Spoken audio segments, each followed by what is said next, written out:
Hello, everybody. Welcome back to E20 Zone TV. We have signed the player. Viva Mexico. That's what I say on that. To my right is Clive. Clive, how are you doing, mate? Yeah, I'm very well yourself. I'm buzzing, mate. Absolute buzzing. Finally, West Ham have got a signing. Edison Alvarez. Explain to me what you think on him. Yeah, I mean, look, we are very aware that Lucas, who's also on here often, is not his biggest fan based on Mexico versus USA performances mostly. But I know there's a few of the Ajax base saying I and all that, this, that, and the other. And I think, in fairness, compared to the amount of speculation around him last season with certain clubs, I think obviously there has been a slight, change with that. But, one season form change doesn't really matter too much. I still think he's very versatile. I think he's a very good player for West Ham. And I think realistically, he should have been our number one choice in the first place because he can play in multiple positions. So if Zuma gets injured, can play him as a centre back. He obviously is very good for defensive midfielder role. But yeah, I mean, we'll get into the other bits as we go on. I mean, he's obviously got European experience as well, playing in Champions League, Europa League, wherever Ajax have been, basically. So yeah, he's got the experience, which is what we need.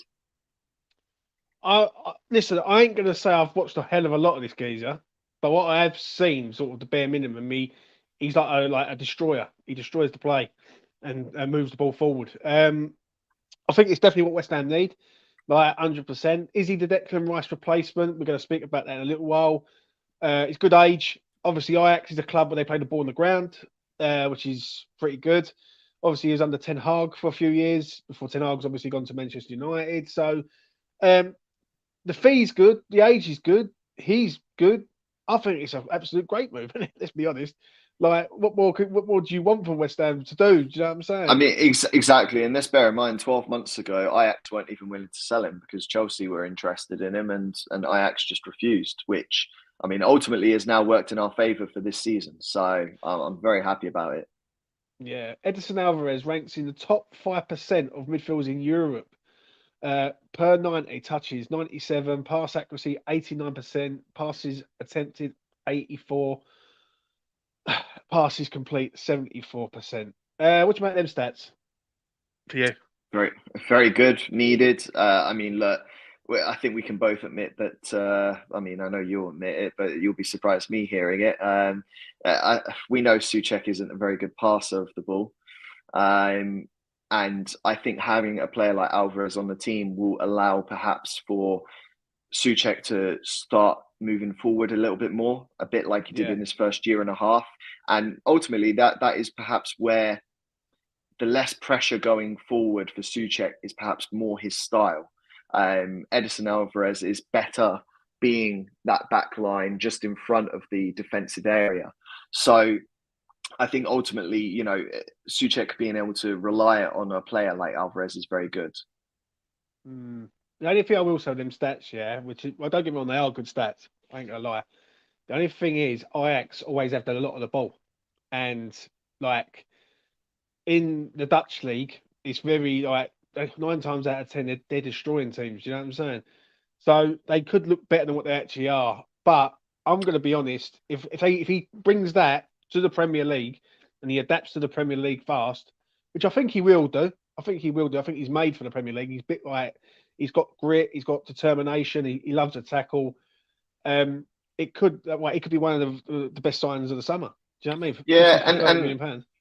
and bear in mind what I would say is Ajax last season didn't have a great season, and I think uh, he definitely has the grit that's required for the club, and he managed to make the move from Mexico straight into from Mexico straight into the Eredivisie in Netherlands Yeah. instantly. So if he can make that sort of switch, I'm pretty sure he'll be comfortable making the switch from the Eredivisie to the Premier League on the basis of being able to move his lifestyle from Central America over to Europe.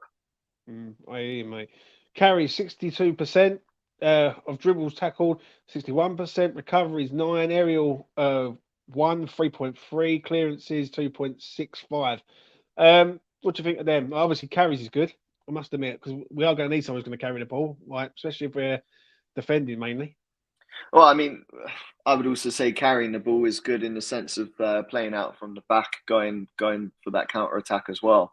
Aerial was one that doesn't surprise me. I mean, he's quite a tall player. I think he's about 6'2", 6'3", somewhere around those lines. And I he's think he'll not get a the few goals for us, Clive. I'm going to be honest. that's what I mean. I think from a set piece point of view, stuff like that, could you imagine him and Suchek, two lanky DMs, just going for those corners? Well, you got Suchek, you got Zuma, you got Agued, you got him. Yeah, Do you of know what I mean? course. I mean, Like, we've got quite a tall team, and I would say this. I know Alvarez. He might look a little bit thin because yeah, he's a tallish player, but he's got a little bit of muscle about him, which is what I do like from what I have seen when he's playing. he's a sort of person. He's got that like no shit attitude sort of thing where Yeah, he had that, we need and we need that in the team at the minute. We're lacking that. we definitely do, and it's that little bit of the sort of style of passion and not giving too much respect to the other team. I think that's what we need.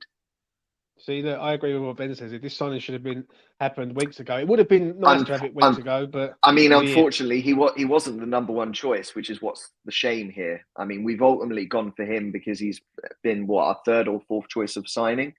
Mm. I think it's quite evident he wasn't our number one defensive midfielder option, but he was of an interest from the beginning, which is a shame. But I'm glad that he still wanted to play for the club, and I think that shows a lot.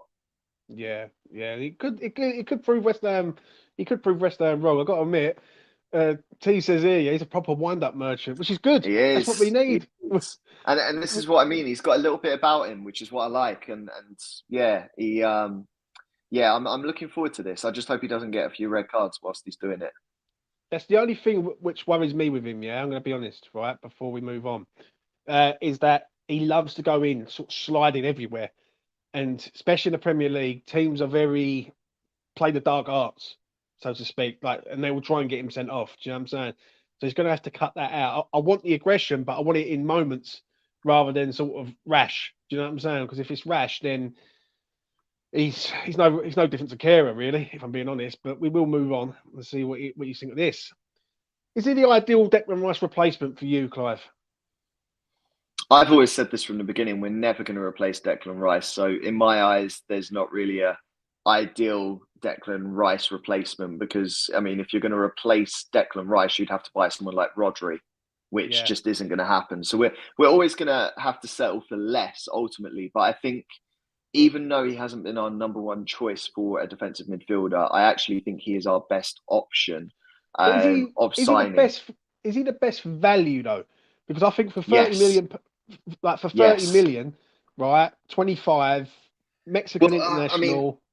he's 25. Ajax last year didn't want to sell him. I have a weird feeling that Alvarez is only being sold not because his form had downturned last season, because you could argue Ajax generally just downturned last season, but Mm. um, I know his contract's up in 2025, so obviously Ajax clearly knew he wasn't going to stay, and they probably provided him with a new contract, which has probably been refused. Yeah. So I ultimately think they've tried to cash in now, and I think we've cashed in at a good value here, or we've Mm. got him at a cash out value of quite a good amount, I'd say. Do you know when we said before, we turned around and said on this channel, all of us, yeah, that Declan Rice wants to go and win stuff at Arsenal, yeah? I Mm. think Edison Alvarez is coming to West Ham to try and be the main man at West Ham. That's how it feels to me. I think he wants to be that main man. Do you know what I mean? Someone who can sort of lead this team, sort of thing. I Um, mean, it I it could argue. it could Oh, go go on. on, mate. Sorry. I'll Oh, go I on, was Clive. gonna. Yeah, I was gonna say like you could perhaps argue that perhaps he's seen a change in Ajax since Ten Hag's left. Because last season, Yeah, I mean, Ajax generally they had a dip in form. They brought in a different manager halfway into the season who was only interim until the end of that season. So they've gone through two different managers last season at Ajax, and perhaps they're looking to change system since Ten Hag's left. I don't really know much about their new manager going into the following season this is. But I think perhaps this is also good for Alvarez to leave Ajax. You know, he's won what he needs to win there. He knows coming to West Ham we're going to have the Europa League for at least this season, and I think this is in a way he'll perhaps see it as a step up to prove himself in what's considered the best league in the world. Like Rob here, yeah. Shout out to Rob Hart. 35 million for Alvarez or 80 million for Paulinho. Do you know what? It wouldn't surprise me if Alvarez turns out to be a little gem, if I'm being honest. Yeah, look at Paulinho. No one really knew about Paulinho last year, and Fulham took the risk, and we all wanted him for 80 million now. Do you know what I mean? Now, if Alvarez comes in, he could do the same job, if not better, than Paulinho, really. Well, what do you think on that? Yeah, I mean, look, he's been there for one season. I mean, Fulham definitely overachieved, but it's very clear that in this window there's been a little bit of upheaval in that Fulham team, in terms of a couple of Saudi bids and obviously our bids for Paulinho. But I think I'm more interested to see what he does this season. You know, I mean, everyone can have one good season. We've seen it with so many strikers. There's nothing to say that Paulinho won't have a downturn in form this coming season. And we might all be going, oh, thank God we didn't spend 80 million here, or even 50 million, which is what we last offered. So, to be honest, I think it was a high risk, and I can see why we didn't go above 50 million. I think Fulham have definitely, they held the cards because of the length of the contract remaining. But I think it might go to bite them in the arse.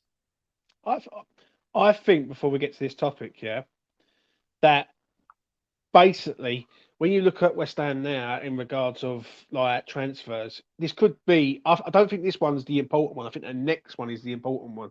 Who goes with him? Like, I think if you go and get Fofana, then I think you know what. We're not getting Fofana. We're not getting Fofana. It was. I think it was said that if we get Alvarez, we're not going for Fofana, and I think that now means that that's out. So who is the next man then? In midfield there, because obviously we are going to need another midfield. It says there, do we still need another midfield to partner in? 150%. Yeah, I just said to you before, when you showed me all the slides just before we came on, you thought I'd be like, no, we don't need anyone else. But what I have pointed out about Mr. Alvarez over here is that he can be very versatile. Now, we know that our defense, I don't even know what I'm saying. We know our centre backs. One in specific, Mr. Kurt Zuma, is very injury prone. And I would not be surprised if at some point he is injury prone. And I would rather see Alvarez go into a centre back position, and therefore we have two defensive midfielders come in. So on that basis, you know, I have no confidence when it comes to Souček with Downs, for instance. I could see Souček with Alvarez. But then if Alvarez goes into a centre back position, then obviously Souček's going to need someone alongside him.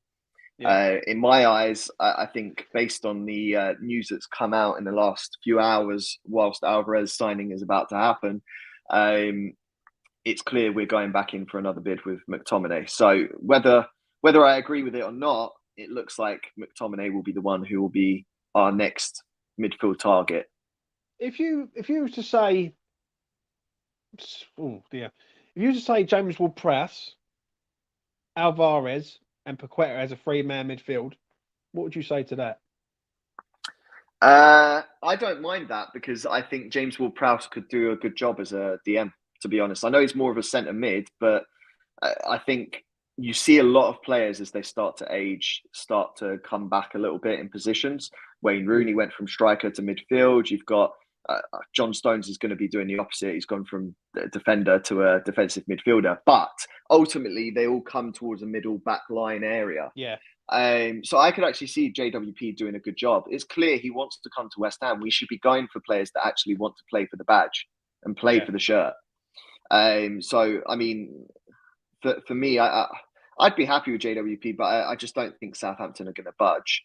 And I think on that basis, I think it's more likely McTominay is going to come in. I don't think McTominay is a bad choice, to be honest.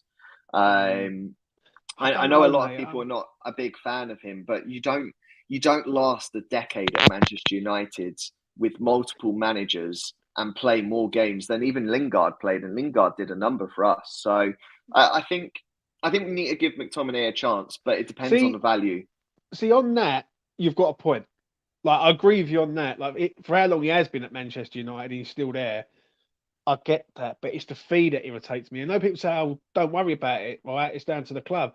But going out and spending £40 million on Scott McTominay just doesn't like. That's the But thing for me. If we end up signing him for 40 million, yeah, then there's a higher pressure and high stake on the player as well. Um, and I think then he's going to be looked at more, and we're going to be looking at his performances over the squad. And ultimately, that could create an issue and tension with the fans and the fan base straight away, which is an issue. I think if we got McTominay, let's say for 30, 32 million, somewhere around there, similar to Alvarez, I actually don't think that's a bad signing for that I, price. I actually agree with you on that, and that's only well, what you're saying is true. Yeah.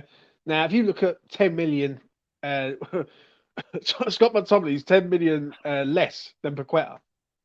And Paqueta, look at the levels That's what I in the mean. two players. Like, Paqueta will like do a lot more and bring a lot more. Listen, Scott McTominay's a good player, right? But is he a sort of player that we're going to spend £40 million on? And we're going to have to rely on this geezer to go 7 out of 10, 8 out of 10 every week. Like, do you know what I'm saying? Like, with Paqueta, I think this season you're going to see the best of Lucas Paqueta, yeah? Because I don't think he's going to put in half-hearted performances, but I can see that with McTominay. I really can. Like, and I think the I, money. I think it's a tough one because I think McTominay. I mean, he's been part of the Scotland national team that has done the best they've ever done. They're Yeah, they're they're looking at actually qualifying for major tournaments for the first time in like 20 odd years. They're being more consistent. They're playing a lot better, and I think in a weird way, like we've got to remember, McTominay was partnered up with Fred. It's a bit yeah. like the difference of class I know between what you're saying. between like it's the same in saying the difference of class of like Suchek is always going to look bad next to Declan Rice. Well, of course he is, but I Mm, mean two players that can't even complement each other are always a problem, and I think that's why Fred and McTominay hasn't been very good. yeah, yeah. The thing But is, though, right, I don't know. right, right. The thing is, one thing I will say is, I think maybe I've got to do this. Maybe I've got to take a bit of like education on this. Yeah, and I'm not expect these players to turn into the last man who's here. Do you know what I'm saying? Like, obviously, we was lucky to have the last man here, sort of thing. Yeah, and like now we've got to bring players in, and our performance level is going to go down a little bit before it goes back up to where it was. Do you know what I'm saying? Because like, we've got to rely on these players now. Do you know what I mean? Whereas before we had a player who we could rely on every single week, so to speak. So you know, it's going to be an interesting next signing. But for this signing, Clive, give me a sort of rating out of 10 for value, for the signing himself, and how you think he's going to do this season. Like, give me a sort of Yeah, like, I think the value is spot on for the yeah, type of player he is. He's very versatile, which is what we need when we're quite a small squad generally. So the versatility, being able to change into positions and whatnot, is going to be very, very useful for us, and yeah, providing we can get a further defensive midfielder in, anyways. So I think he'll have a solid season for us. I think he might take a couple of months to really get into the system, perhaps, yeah, because it will be a complete change of style of play. Like you say, Ajax retain a lot more possession than West Ham do. So I think more than fitting into the Premier League, I think the style of change will be the bigger issue for him. But I think ultimately he'll have a decent season. I'm not going to say he's going to be like Hammer of the Year, best player of the season, or anything along those lines. But I think he'll be up there. I think he'll be one of our better players, providing that he doesn't get too many reds across the season. I think he might actually be all right, and he'll fare well in Europe competition. That's for sure, which is what we need. So I reckon this signing's a solid 8 out of 10. I reckon. yeah. I'm on the same boat as you, mate. Yeah. I haven't, as I say, I haven't seen much of him, yeah, as in like all the time. But what I've seen, sort of highlights and clips, he looks quite a decent player. I think he's definitely what we need, 100%. We need that sort of, I'm going to say this, right? And it's one pound for me, but we're going to need we need a bastard in midfield. Someone who's a right proper, like, who's a right proper bastard, who's going to just go in there and start bullying people about and getting stuck in. And that's one thing with West Ham that haven't really had for a long time is someone in midfield who's like a bit of a wrong 'un. Do you know what I mean? And he comes across as a bit of a wrong 'un. He's a bit of a wind-up merchant. He's a bit of Yeah, someone who likes to get stuck in, and he don't mind getting a clump and giving a clump and sort of thing. And the only thing with him, which I do agree with you on, is the yellow cards, because I've noticed yesterday in the Charity Shield, yellow cards galore everywhere. Do you know what I mean? So he's gonna have to be careful on that. But for value, for the type of player he is, and for the type of player we actually need at the club right now, I think he's a perfect signing. I really do. Lucas is very on the fence with him, big time, and he's like he doesn't know whether he's going to adapt or not. Yeah, I hope he does adapt. I think he will. You've been playing for Ajax for a long time, and let's be honest, if big clubs have been looking at you, like Chelsea's, Liverpool's, Dortmund's, and things like that, you've got to be a decent player. Do you know what I'm saying? And he wants to be here, so good signing, very good signing. Right, let's get into the chat. If we need a bastard and a wrong one, we can't play with Sullivan. Yeah, I know, mate. I know. Right, let's have a look. Our age profile is not good. Younger guns, please. What do you think of that, I Clive? think 20. I think 25 is a good age. We can't just be getting all 18, 19, 20-year-olds in. We have I to. think 25 is the age where the next move he does, which is our move now, is the move where he's going to develop.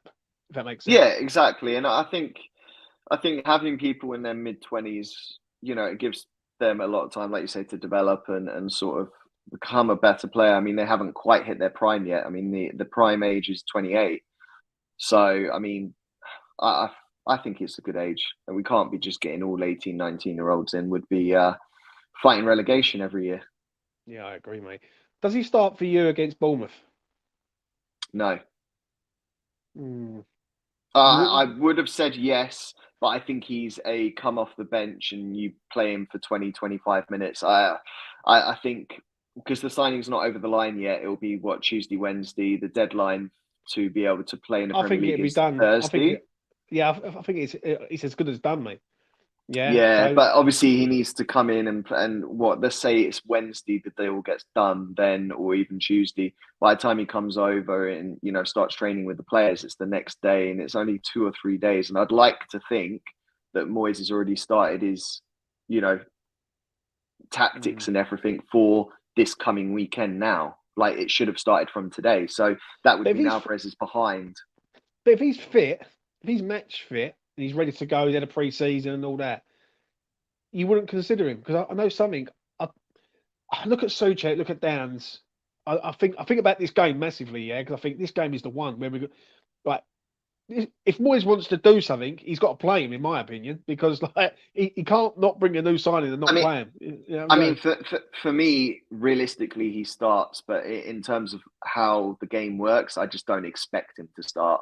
I mean, Yeah. in my world, it would be Alvarez with Soucek. And to be honest, Bournemouth would struggle with having two tall players in that sort of area.